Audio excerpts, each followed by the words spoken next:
Hi, welcome to our cultural moment. I'm going to let Patricia Winn take it away. Hi, everyone. So the next presentation for the cultural moment has key terms such as ethnicity and race and the difference between them, and also Latinx and Hispanic, the difference between them. And another key point on this is how the census changed their questioning in order to catch more of the Latinx responses and more representative of their ethnicity rather than just race. And one other thing we've talked in the past is about a lot of Latinx marking white in the questionnaires, when in the United States, Latinx are not seen as white.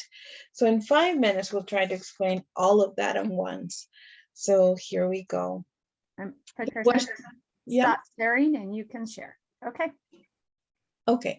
So the video questions is, are Hispanic whites? And this girl is going to explain why that is, and depends who you're asking. Here you go.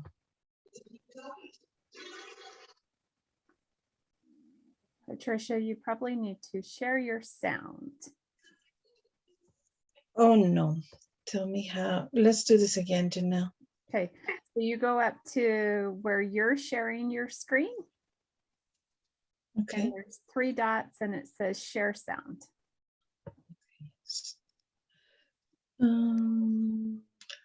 More share sound. Yes, I should have done this already. Okay. Okay. Are Hispanic people white? Well, that depends on who you're talking to.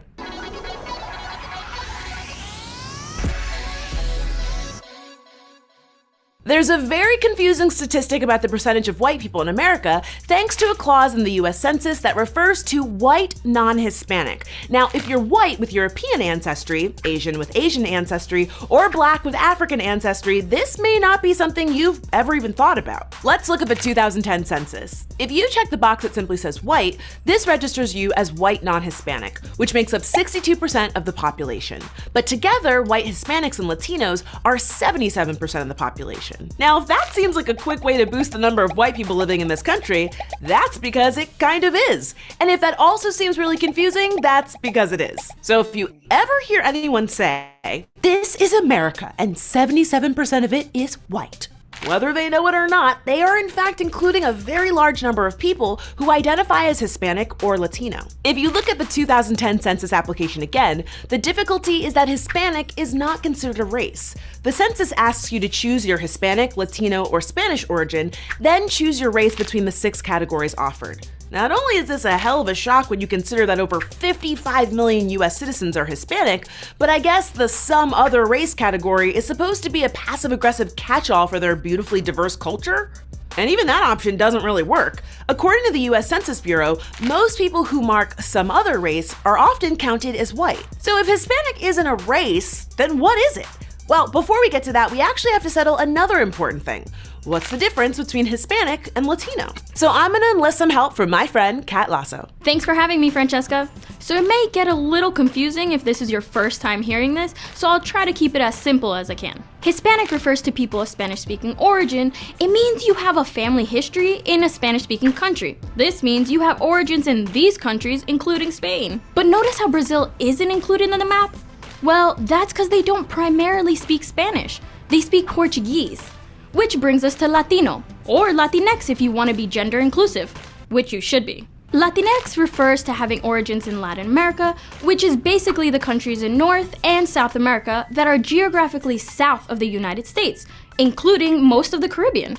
And unlike Hispanic, Latinx excludes much of Latin America's colonizer, Spain. So, one more time, Hispanic refers to language and Latinx focuses on geographic location. But whichever term you use, neither of them actually refer to racial identity. Just like America, Latin America has a long and complex history that intersects between Native people, European colonization, African slavery, and global immigration patterns. Which is why there are white Latinos, Native Latinos, Black Latinos, Asian Latinos, and every kind of mixture that you can think of. Does that help? Yeah, that does help. But I think part of the problem we're dealing with here is the broader confusion between ethnicity and race. As we've covered, race is not biologically real. It's basically an ever-shifting categorization that sometimes includes ethnicity and sometimes doesn't. But when it comes to ethnicity, there are legitimate differences between groups of people that aren't based on external characteristics. And yes, ethnicity can get fuzzy, but there are cultural practices you can associate with it, like language, cultural values, and traditions. Which is why if an Argentinian couple adopts a baby from China, that baby will most likely grow up speaking Spanish and rooting for Lionel Messi. The simple answer?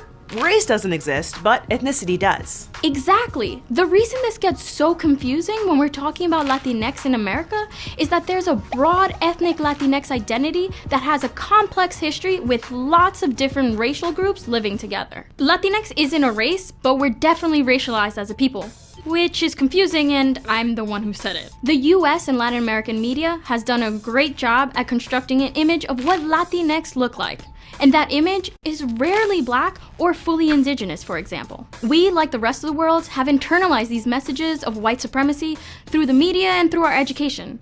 So it's no wonder that when Latinx here in the US are confronted with deciding their race based on the census in a predominantly Black and white binary society, many of us default to white. I personally identify as a mixed race Latina with indigenous ancestry, but that's just me. There are a multitude of ways that Latinx choose to identify racially, but it's up to us to unlearn much of what we've been taught about race and demand better and more accurate forms of representation. Damn! There has to be a better way to talk about this. Well, there is a better way. The census is planning to make changes in 2020 in one huge way. They're going to stop using the word race altogether. Hispanic, Latino, and Spanish origin will be a category like everything else, with no qualifiers. That means people will now check the categories that best describe them. This will not only give us a better idea of how many people identify as Hispanic or Latino, but could also give us a better idea of multiracial and multi-ethnic numbers. So to return to the original question, are Hispanic or Latino people white? Well, some are and some aren't. But to quote the 2013 Census Bureau report, race and ethnicity are not quantifiable values. Rather, identity is a complex mix of one's family and social environment, historical or socio-political constructs, personal experience, context, and many other immeasurable factors. Surprisingly woke coming from the census. Special thanks to my friend Kat Lasso. Tell us where we can find you online. You can check out my work at Me Too or my personal channel, The Cat's Meow. We'll put links. Thank you for this. I know it's a little bit busy and has so many concepts, and race is something that's ever changing. So it's not that it doesn't exist, but it's a term that keeps on changing. We'll talk more about that in future videos, but what we get out of this is that it is complex and that it is it's changing how we identify in the United States due to census questions and awareness. So that's my video for today. Thank you for listening. Thank you, Patricia. Thank you.